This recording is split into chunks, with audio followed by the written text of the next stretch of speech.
رسول اللہ صلی اللہ علیہ وسلم نے اپنی امت کو اس بات کی تعلیم بھی تھی کہ تمہارے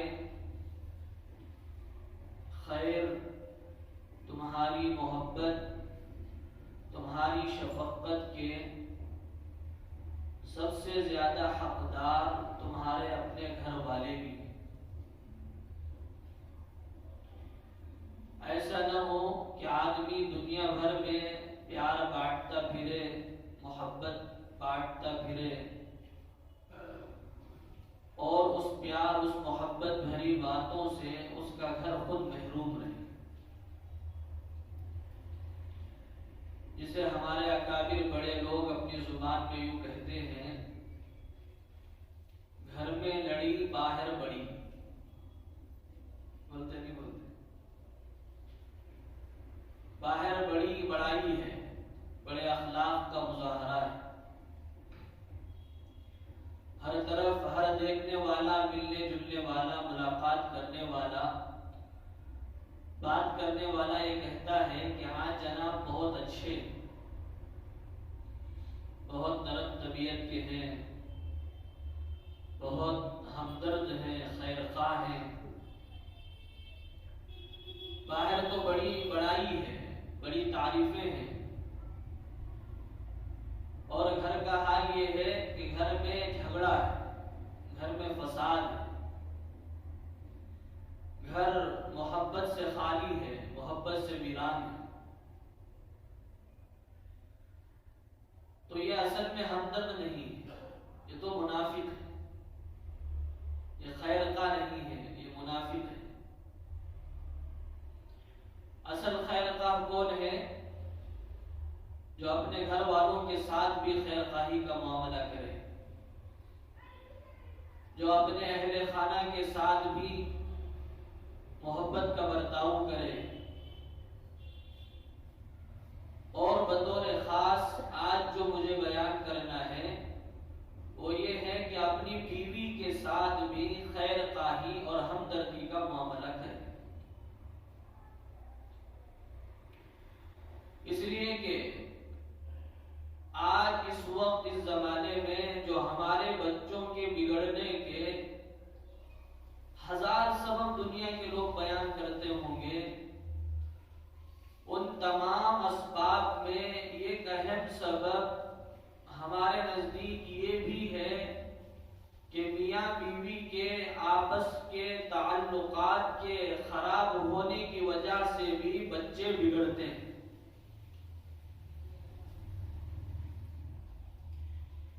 میاں بیوی میں آپس میں محبت نہیں ہوگی تو ظاہر سی بات ہے کہ بچوں میں اس کا اثر ضرور منتقل ہوگا۔ میاں بیوی جس نفرت کا شکار ہے، اگر 100% اس نفرت کا شکار بچے نہ بھی ہوں تو 10% تو ہوں گے۔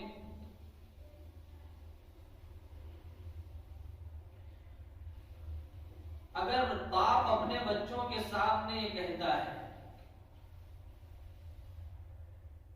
کہ ساری محنت، ساری قربانی، ساری مشقت میری اپنی ہے، تمہاری ماں کی کوئی قربانی نہیں، میں تمہارے لیے کماتا ہوں، میں تمہارے لیے محنت کرتا ہوں، میں تمہارے لیے مزدوری کرتا ہوں اور ساری قربانیاں میں برداشت کرتا ہوں، تمہاری ماں بس گھر میں پڑی رہتی ہے۔ ایسے جملے اگر باپ اپنے بچوں کے سامنے بولے گا تو ان بچوں کے دلوں کے اندر ماں کی محبت آئے گی یا ماں کی نفرت آئے گی؟ ارے بولو کیا ہے؟ نفرت آئے گی۔ اور پھر ایک دوسری طرف ماں اپنے بچوں کو الگ تھلگ لے کر یہ کہنے لگے کہ ساری قربانی تو میری ہے، تمہارے لیے رات رات میں جاگتی رہی، تمہارے گیلے کو، تمہارے سوکھے کو میں نے برداشت کیا، اور حتیٰ کہ اپنے فضائل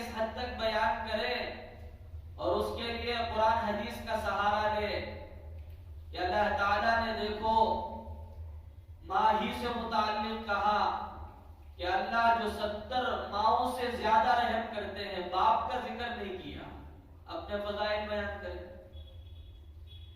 اور یہ کہے کہ الجنت تحت اقدام الامہات، کہ اللہ نے جنت کو ماؤں کے قدموں کے نیچے بنایا. یہ جملے کہے. اور یہ کہے کہ میں تو بڑی راجپوت خاندان کی تھی، بڑی مالدار گھرانے کی تھی، تمہارے باپ کے ساتھ آ کر میں نے اپنی زندگی تباہ کر دی، میں نے بہت قربانی دی. تو ان بچوں کے اندر باپ کی نفرت آئے گی، محبت آئے گی؟ نفرت آئے گی.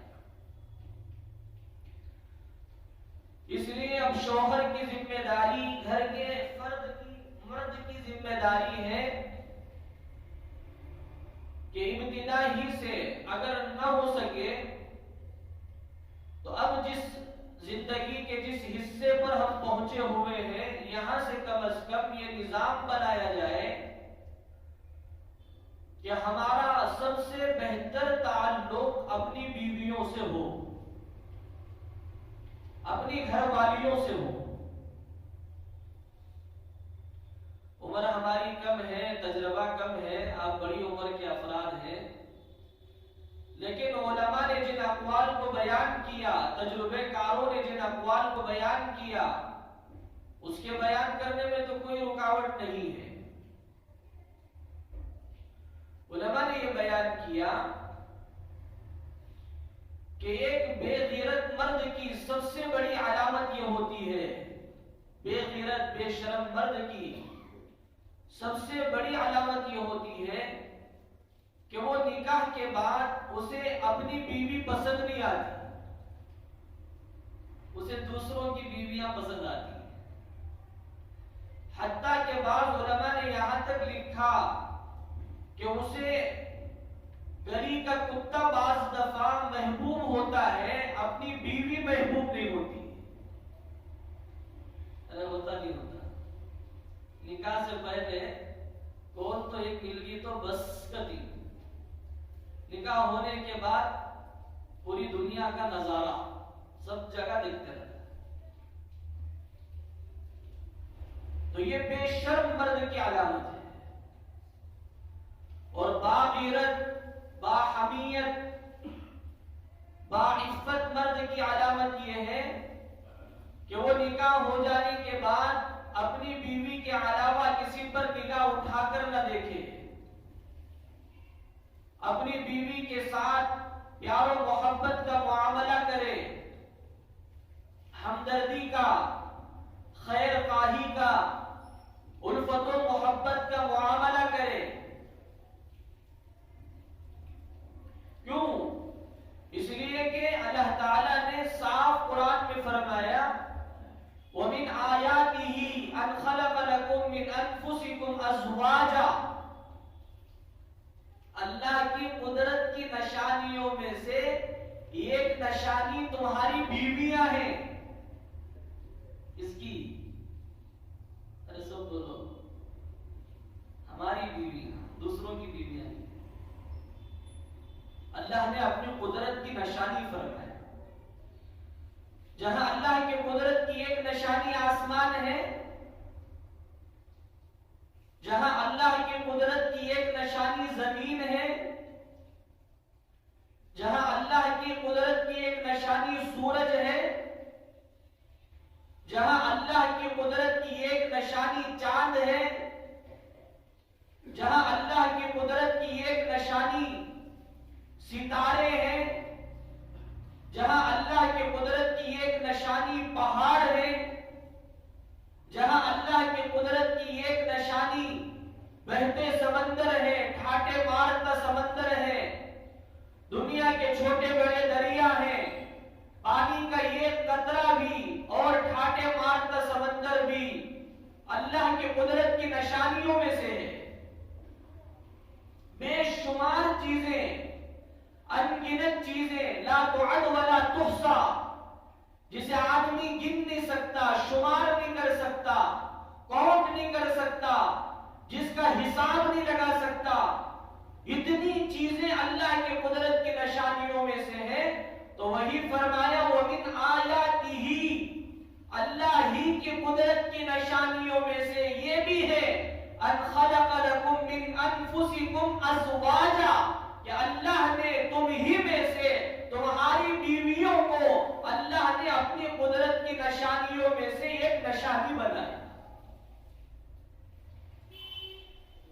یہی تو وجہ ہے کہ جنت میں حضرت آدم علیہ السلام موجود ہیں، جس کے متعلق حدیث میں آپ نے فرمایا کہ جنت کیا ہے۔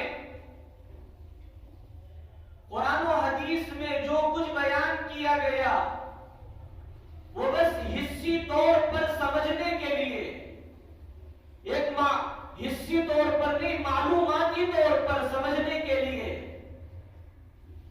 کہ آدمی کے علم میں آئے، اس کو سمجھنے کے لیے،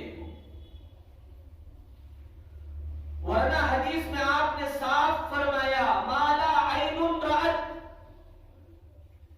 کہ جنت میں وہ نعمتیں ہیں جس کو کسی آنکھ نے نہیں دیکھا، کسی آنکھ نے نہیں دیکھا۔ تھائی لینڈ میں یا دنیا کے ان ممالک میں جہاں کا موسم انتہائی زبردست یا انتہائی سرد ہوتا ہے، یا بعض دفعہ موسموں کے ان زبانوں میں کوئی کشمیر چلا جاتا ہے، وہ یہ کہتا ہے کہ میں تو جنت میں آ گیا۔ ارے بولتا نہیں بولتا؟ بولتا ہے۔ جنت کی ادنا سی ادنا نعمت بھی دنیا کے اندر موجود نہیں ہے۔ کیوں؟ اس لیے کہ اللہ کے نبی علیہ السلام نے صاف فرمایا کہ مَا لَا عَيْنٌ رَأَتْ، کہ جنت کی کسی نعمت کو کسی آنکھ نے نہیں دیکھا اور نہ قیامت تک دیکھے گی۔ وَلَا أُذُنٌ سَمِعَتْ، اور جنت کی حقیقی نعمتوں کے بارے میں کسی کان نے سنا بھی نہیں کہ حقیقت میں کیا جنت ہے، وہاں کی نعمتیں کیا ہے، اس لیے کہ کوئی وہاں کی نعمتوں کا استعمال کرے، وہ بولے، اس سے سنا جائے۔ اب جنت کی حقیقی نعمتوں کا استعمال کس نے کیا؟ کسی نے نہیں کیا۔ حقیقت میں جنت کی تمام نعمتوں کا استعمال کسی نے نہیں کیا۔ تو جب کسی نے کیا نہیں تو وہ بولے گا کہاں سے؟ جب وہ بولے گا نہیں تو کوئی سنے گا کہاں سے؟ وَلَا أُذُنٌ سَمِعَتْ۔ پھر آگے فرمایا اسی حدیث میں وَلَا خَطَرَ عَلَى قَلْبِ بَشَرٍ، کہ جنت کی نعمتوں کا خیال کسی کے دل پر سے گزرا بھی نہیں۔ وہاں کی کیا نعمتیں ہوگی، وہاں کا کیا عیش ہوگا، وہاں کا کیا آرام ہوگا، وہاں کتنی نعمتیں ملیں گی، وہاں کتنا سکون ملے گا۔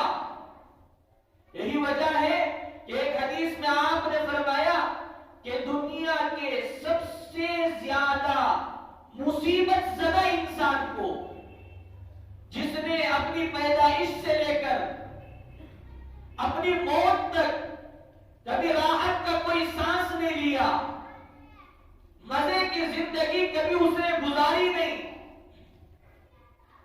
ایسے مصیبت زدہ انسان کو جنت کی نہر میں صرف ڈبکی نکال کر نکالا جائے گا اور اس سے پوچھا جائے گا کہ تو دنیا میں کبھی تو نے کسی مصیبت کو دیکھا ہے، کسی تکلیف کا تو نے سامنا کیا ہے، اور کسی پریشانی سے تو دوچار ہوا ہے؟ وہ یہ کہے گا کہ اے اللہ، دنیا میں کسی مصیبت کا دیکھنا، کسی پریشانی کا اٹھانا، کسی قربانی اور مشقت کا برداشت کرنا تو دور کی بات، میں نے دنیا میں پلک جھپکنے کے برابر جو آدمی کو کبھی تکلیف ہلکی ہوتی ہے، آدمی اف کہتا ہے، میں نے اتنی تکلیف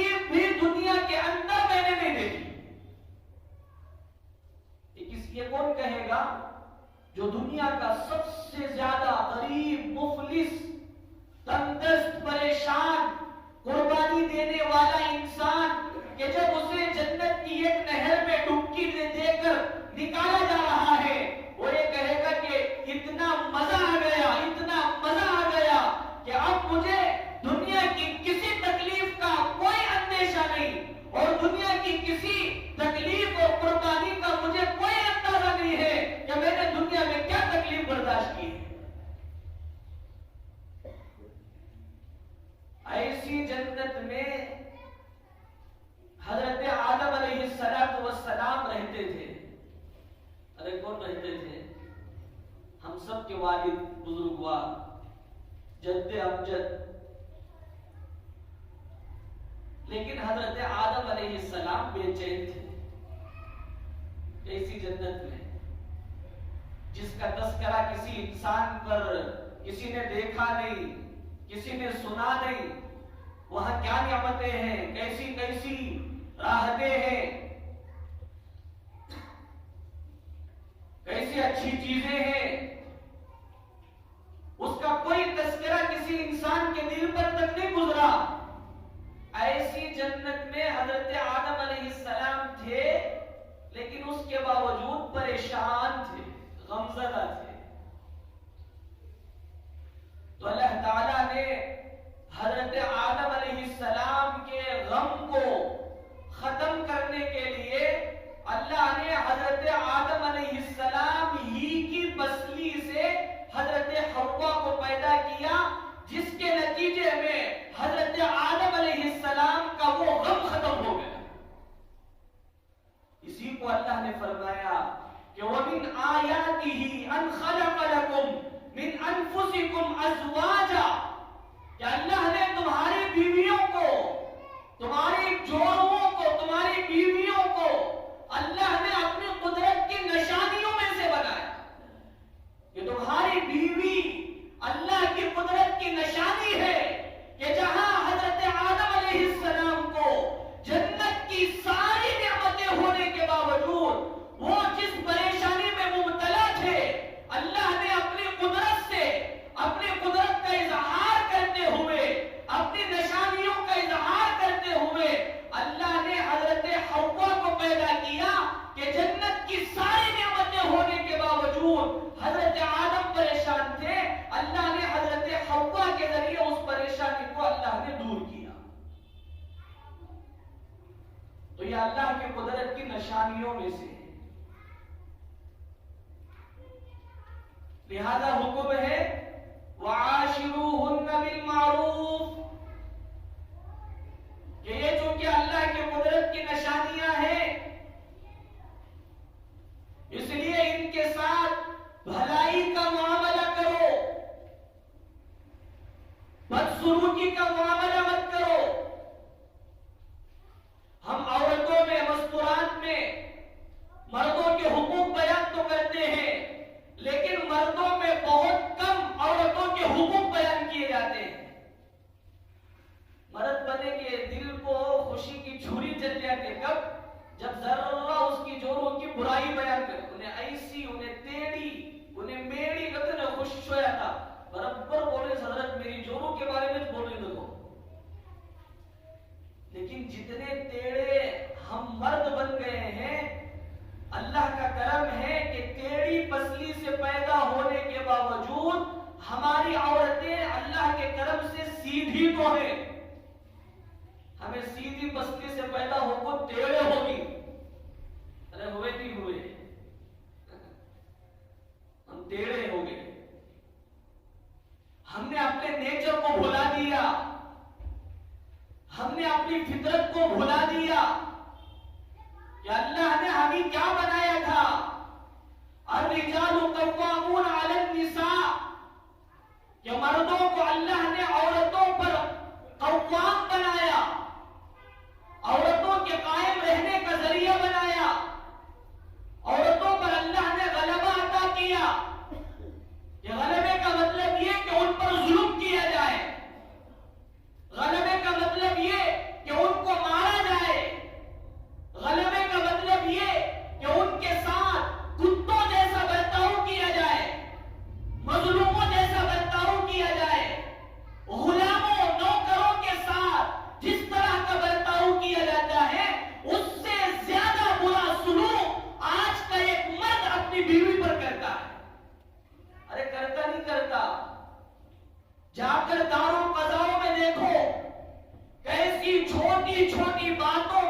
فقیر غریب گھرانے کا ایک آدمی پولیس ڈپارٹمنٹ میں بھرتی ہو گیا، ارے ہوتا نہیں ہوتا، پورے گلی میں یونیفارم پہننے کو ایسا پھرتا ہے، دنیا میں انیج کانسٹیبل بنیا سو اس کے علاوہ کون بھی بنیا نہیں رہے گا۔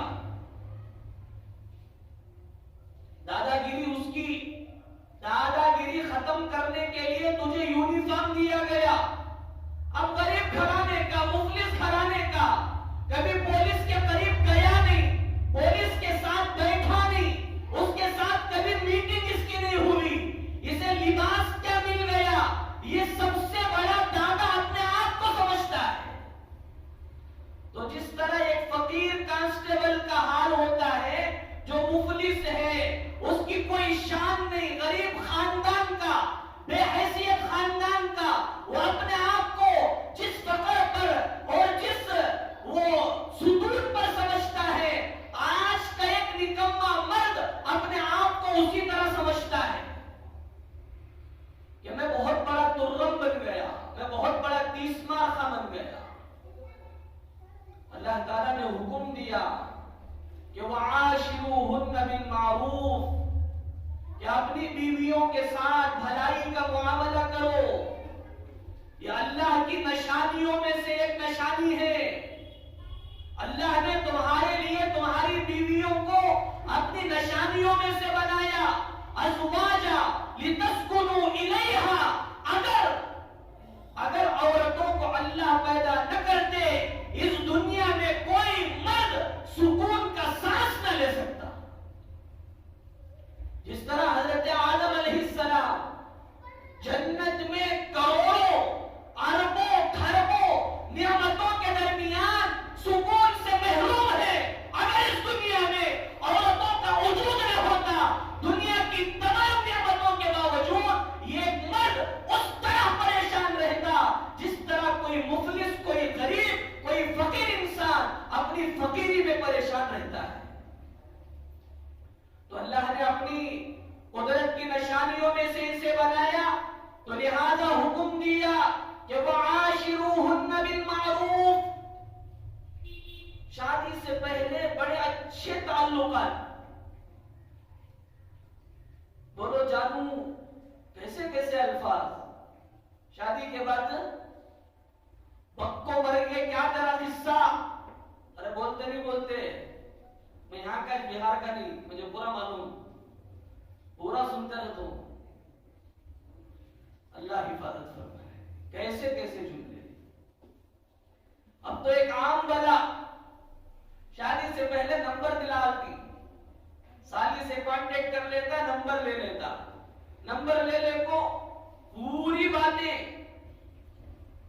اپنا کیا خاندان میں جو بچہ آگے پیدا ہونے والا ہے اس کا بھی بایو ڈاٹا بنا کو دے ڈالتا ہے، جو بچہ بھی پیدا بھی ہوا نہیں، انہوں وہاں ٹیسٹنگ کرانے گئے، انہوں وہاں گئے، انہیں ڈاکٹر نے وہ بولی، انہیں یہ بولیا، نارمل ہوتا ہے، کیسے کیسے جملے، کیسی کیسی باتیں، اللہ اکبر اللہ اکبر، اللہ حفاظت،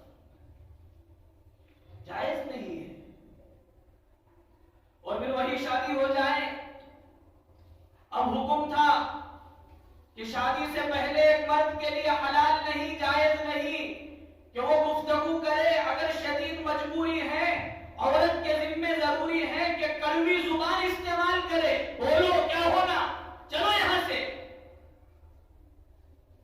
مرد کے ذمہ بھی ہے کہ وہ عورت سے ایسی گفتگو نہ کرے جس کے ذریعے تعلقات میں اضافہ ہو، لیکن اگر اسی کا نکاح ہو کر بیوی بن جائے، اب حکم دیا کہ اپنی بیوی کے ساتھ خیر خواہی کا معاملہ کرو، ہمدردی کا معاملہ کرو، اس لیے کہ حضرت عبداللہ ابن مسعود رضی اللہ عنہ کی روایت ہے، صاف روایت، جس میں اللہ کے نبی علیہ السلام نے ارشاد فرمایا، قیامت میں ایک آدمی کو بلایا جائے گا، اسے کہا جائے گا کہ تو اپنی نیکیوں کو تلاش کر، روایت میں ہے اللہ کے نبی علیہ السلام نے ارشاد فرمایا وہ جنت میں جانے کے لیے اس کے پاس کوئی نیکی، کوئی امید، کوئی سہارا ایسا نہیں ہوگا جس کے ذریعے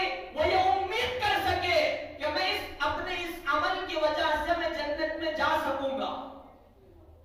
وہ امید چھوڑ دے گا، وہ یہ کہے گا کہ بس میں تو اب ہمیشہ ہمیشہ کے لیے جہنم کا مستحق ہو چکا ہوں، اتنے گناہ میرے ذمے ہیں، اتنی اللہ کی نافرمانیاں میرے ذمے ہیں۔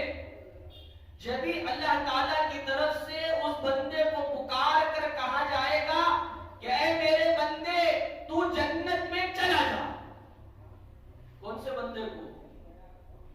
جو گنہگار بندہ ہے، اس کی کوئی نیکی نہیں، اور وہ اپنے آپ سے متعلق یہ سوچے گا کہ آج میرے پاس کوئی ایک نیکی ایسی نہیں جس کی امید پر میں جنت میں چلا جاؤں۔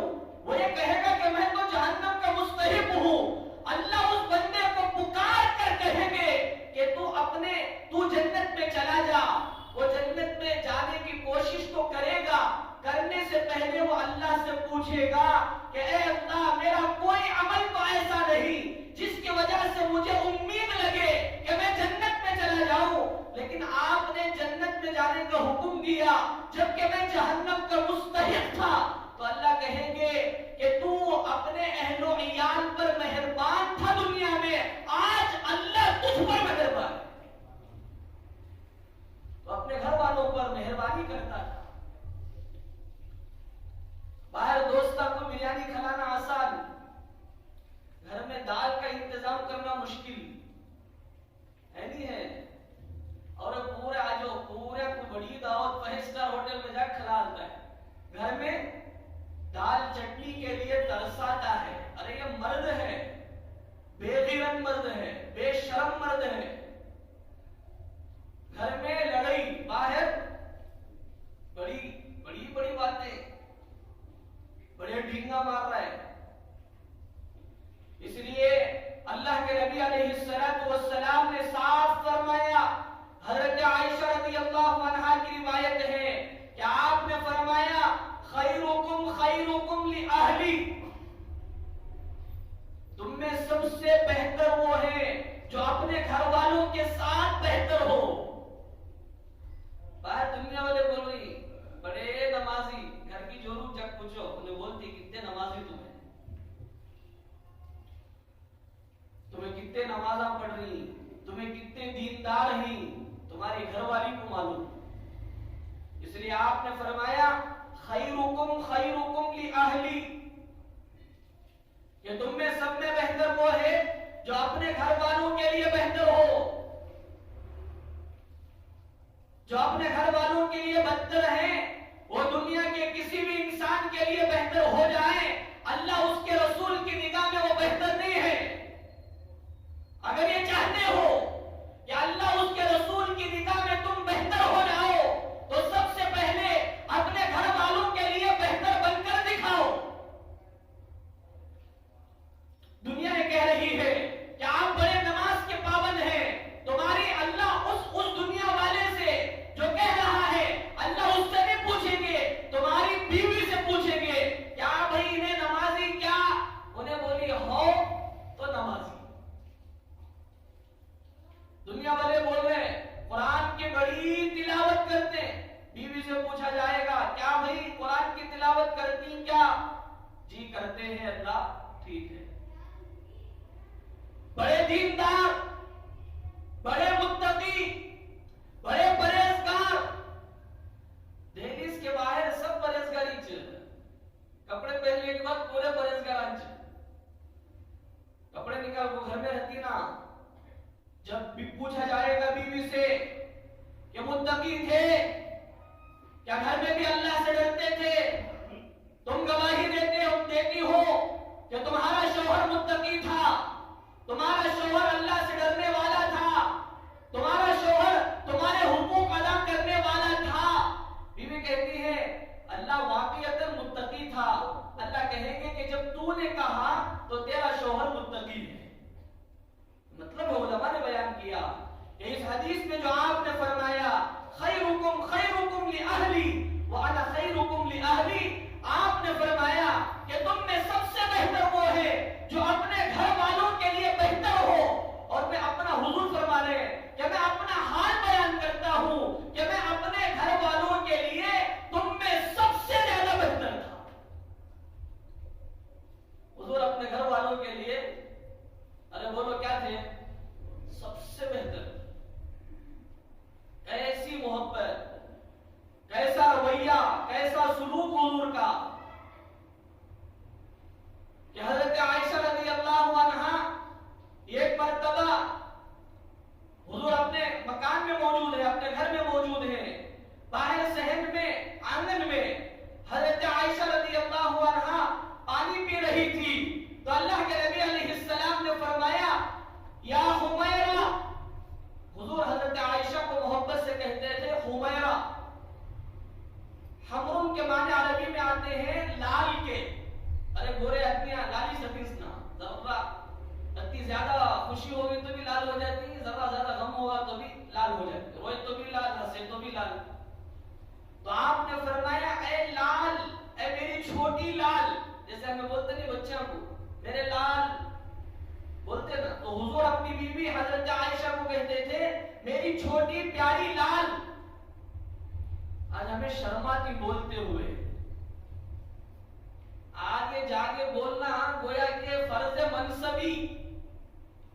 شوہر کسے آگے جا کے نہیں بولیا تو بھی جوروں کو بولنا گویا کہ اس کے ذمہ فرض ہے. ایسا ہم نے مزاج بنا لیا، ایسا ماحول بنا لیا. جبکہ حضور کیا فرما رہے یا حمیرہ، اے میری چھوٹی پیاری لال. اس میں کیا فرمایا کہ تم جس لوٹے میں پانی پی رہی ہو، پانی پیتے پیتے تھوڑا پانی میرے لیے بچا دینا، میں نبی تمہارا جھوٹا پینا چاہتا ہوں. ارے نبی میں زیادہ برکتیں ہیں یا حضرت صدیقہ میں؟ ساری دنیا کی صدیقہ مل کر حضرت عائشہ کا مقابلہ نہیں کر سکتی، اور ساری دنیا حضرت عائشہ سے بھر جائے تو حضور کا مقابلہ کہاں سے کر سکتی ہے؟ نہیں کر سکتی. کہ آپ برکتوں میں بڑے، نبیوں کے نبی، امام الانبیاء. آج ہمیں ضرورت آپ کو بچا کو دیتی لے کے پی ذرا برکت میری میں نوشو دودھ پی کو بچا ہورا نہیں بس تمہیں پی لیو. واہ چاہ آج ہی کب پی کو آدھی بچا کو دیتی بس کے منجے بس ہوگا تمہیں پی لیو. بڑیا مار رہا ہے، سگریٹا مار رہا ہے، گٹکا کھا رہا ہے، پورا منہ گندا غلیظ اور جھوٹا دے رہا ہے، بیوی پینا سوب. واہ برکت لیو بھی برکت، سردار جی کی برکت لیو، بیوی کو پلا رہا ہے. محبت آئے گی، نفرت آئے گی، عداوت آئے گی. جس شوہر کی نفرت دل میں ہے وہ اپنے بچوں کے اندر، اس شوہر کے بچوں کے اندر وہ اپنے باپ کی کیا محبت منتقل کرے گی؟ وہ تو نفرت ہی منتقل کرے گا. تو حضرت عائشہ سے فرمایا یا حمیرہ اپنا تھوڑا پانی بچا دینا، میں تمہارا جھوٹا پینا چاہتا ہوں. حضرت عائشہ نے بچا لیا تھوڑا پانی کہ حضور کا حکم ہے، اطاعت کرنی ہے. پھر جب پانی کو لیا اس کے بعد بھی ایسا نہیں کہ جہاں سے چاہا پی لیا. حضرت عائشہ سے یہ کہا عائشہ بتاؤ تم نے کہاں اپنے لب لگا کر پیے ہیں؟ گلاس ہے تم نے اس طرف سے پیا، اس طرف سے پیا، اس طرف سے پیا، کہاں سے پیا بتاؤ. میں یہ چاہتا ہوں کہ اگر تمہارا جھوٹا پینا ہے تو مکمل طریقے پر تمہارا جھوٹا پیوں. اس برتن پر جہاں تمہارے ہونٹ لگے ہیں میں محمد یہ چاہتا ہوں کہ میرے ہونٹ بھی وہی لگے. اور حمیرہ کہا. لہذا اپنی بیویوں کو علماء نے لکھا ہے، محدثین نے بیان کیا، اپنی بیویوں کو محبت بھرے جملوں سے پکارنا سنت ہے. شادی سے پہلے ڈارلنگ فلاں فلاں فلاں سب، شادی ہونے کے بعد نفرت کے جملے. اللہ حفاظت فرمائے، اللہ حفاظت. یہ سنت ہے، بہت بڑی سنت ہے. یہ غزوے سے لوٹ رہے تھے. اچھا اس محبت جب دی جاتی ہے تو بدلے میں محبت ملتی ہے، نفرت تو نفرت ملے گی، محبت تو محبت ملے گی۔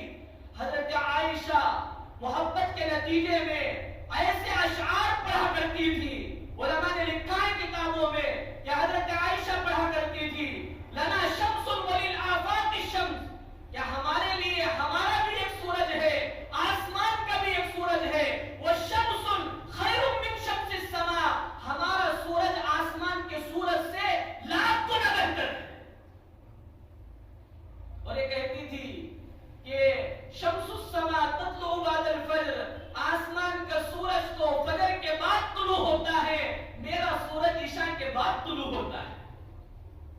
جب دنیا تاریخ ہو جاتی ہے میرا گھر حضور کی آمد سے منور ہو جاتا ہے۔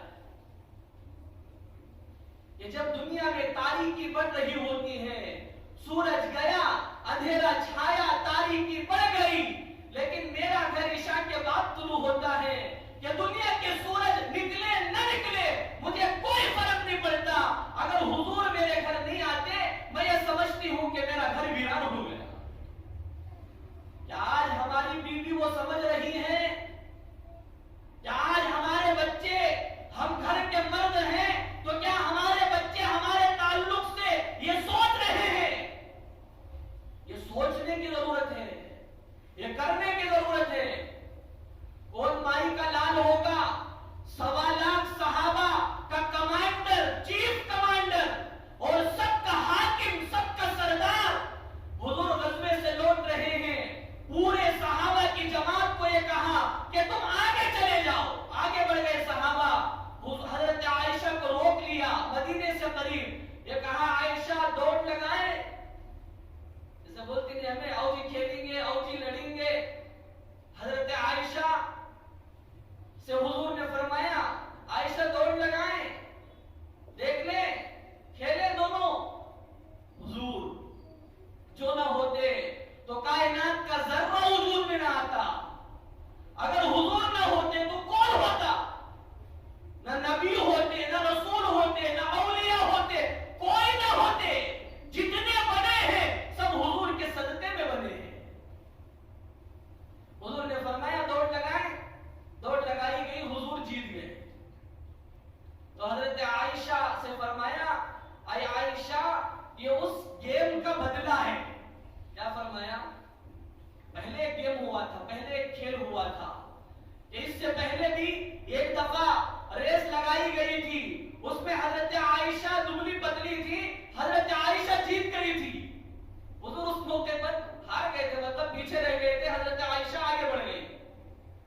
تو حضرت عائشہ سے حضور نے فرمایا کہ اس وقت تم جیتی، اب میں جیتا، بدلہ ہو گیا۔ دوڑ لگانا کون لگاتا ہے آج؟ اپنی بیوی کے ساتھ، علماء نے فرمایا یہ بھی سنت ہے کہ اپنی بیوی کے ساتھ کھیلو، وقت نکالو۔ حضرت مولانا امام الحسن صاحب رحمۃ اللہ علیہ صاحب فرماتے تھے اپنے ساتھیوں سے دنیا کی فکر کرتے ہوئے اپنے گھر کو مت بھولو، اپنے گھر والوں کے لیے وقت نکالو، اپنی بیوی بچوں کے لیے وقت دو، ان کی تربیت کرو، وہ کیا سن رہی ہے، وہ کیا دیکھ رہی ہے، وہ کیا پڑھ رہی ہے، وہ کیا عمل کر رہی ہے، اس کا جائزہ لو۔ لکھا ہے روزانہ عصر کے بعد کا وقت حضور کا اپنے گھر والیوں کے لیے تھا، کوئی دوسرا کتنا بڑا سردار آ جائے اس کے لیے حضور اپنا وقت نہیں دیتے تھے، یہ کہتے تھے کہ یہ وقت میری گھر والیوں کا ہے، میرے وقت میں سے چاہو لے لو، میری گھر والیوں کا وقت تمہیں نہیں دے سکتا۔ آج ہمیں گھر والوں کے لیے ہمارے پاس وقت ہی نہیں ہے، دنیا کی ڈیلنگوں کے لیے، باہر چبوتروں پہ 11، 12، 1، 2 سب کے لیے وقت ہے، پوری رات گپ شپ کرنے کے لیے وقت ہے، اپنی گھر والی کے لیے، اپنے بچوں کے لیے ہمارے پاس وقت نہیں ہے۔ ہمارے بڑوں نے اپنے گھر والیوں کے لیے وقت دیا، ان کی دینداری تھوڑی بہت منتقل ہو کر ہمارے اندر آئی ہے۔ سو اگر ہمیں وقت نہیں دیے، ہمارے جذبات ہمارے گھر والیوں کے، ہمارے بچوں کے اندر اگر ہم منتقل نہ کریں، اللہ کی قسم ہے وہ باہر والوں کے جذبات لے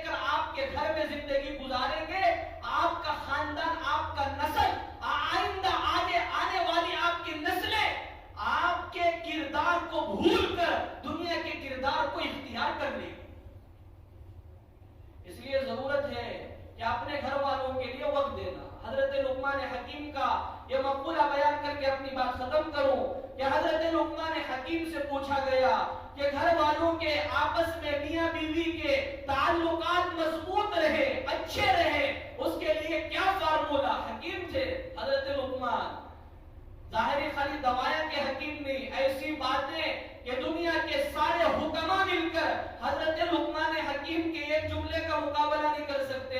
حضرت لقمان حکیم نے کہا اگر میاں بیوی آپس میں چاہتے ہیں کہ تعلقات اچھے ہو جائیں، مضبوط ہو جائیں، تو حضرت نے فرمایا کہ دو کام کرو، میں اپنی پوری زندگی کا نتیجہ خلاصہ تم سے بیان کرتا ہوں، یہ پہلے اپنی گھر والی کو محبت دو، دوسرا اپنی گھر والی کو عزت دو۔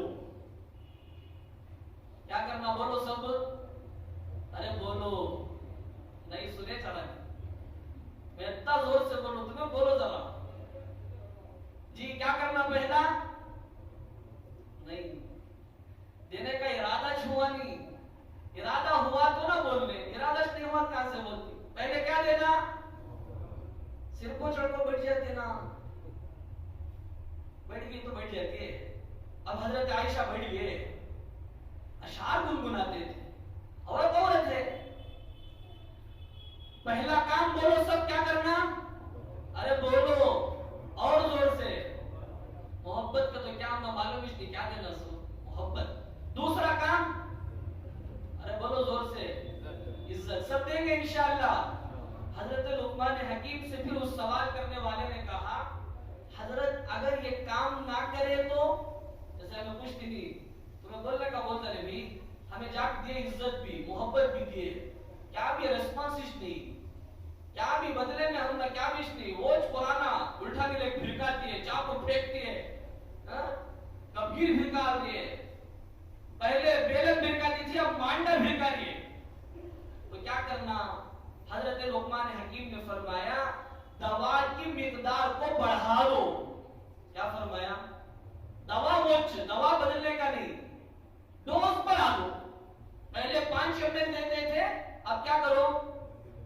ارے بولو 10 ml، 10 دیتے تھے اب 20 دیتے تھے، اب 50 دو، 50 دیتے تھے تو اب کیا کرو؟ 100 دو۔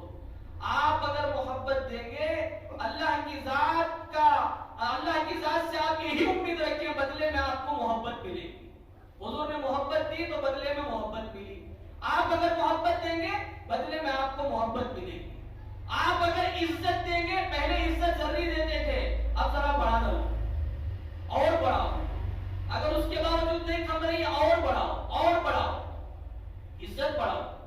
اور مجمع میں کبھی بیوی کو بے عزت نہ کرو۔ جس بیوی کو مجموع میں بے عزت کیا جاتا ہے وہ بیوی آپ کی کبھی نہیں ہوتی، وہ بیوی آپ کی کبھی نہیں ہوتی۔ جو بیوی آپ کی نہیں ہوتی اس کے گود میں پلنے والے بچے آپ کے نافرمان ہوتے ہیں، علماء نے لکھا ہے۔ سب کریں گے انشاءاللہ، اپنے گھر والوں کے واسطے وقت نکالیں گے سب انشاءاللہ، بولو سب نکالیں گے۔ کون کون محبت دیں گے؟ ذرا دینا کا ہاتھ نہیں اٹھا، کہیں دینا سے محبت، عزت دیں گے سب انشاءاللہ۔ جہاں دنیا والوں کو عزت دیتے ہیں وہاں اپنی بیوی کو اس سے زیادہ عزت دیں گے۔ اللہ تعالی ہم سب کو عمل کی توفیق عطا فرمائے، آمین۔ وآخر دعوانا ان الحمد للہ رب العالمین۔